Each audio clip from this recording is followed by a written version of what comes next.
Hello বন্ধুগণ, welcome back to my channel. Mood সুইংসটা শুধু দেখে নাও, ইনস্ট্যান্টলি মুড চেঞ্জ হয়ে গেল আমার।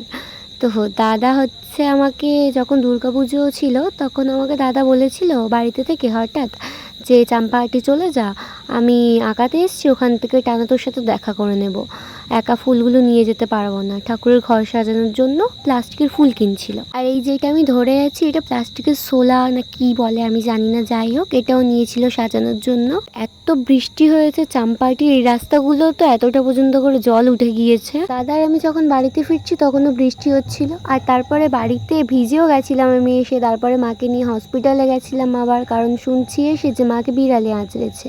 ভ্যাকসিন দিয়ে বাড়িতে আনলাম। আর এই যে সেই ফুলগুলো এইরকমভাবে সাজিয়েছিল দাদা, কিন্তু পরে আবার ফুলগুলো খুলে গিয়েছে, যার জন্য দাদার মনও খারাপ ছিল। কোনোভাবে ফুলগুলোকে আটকানো যাচ্ছিল না।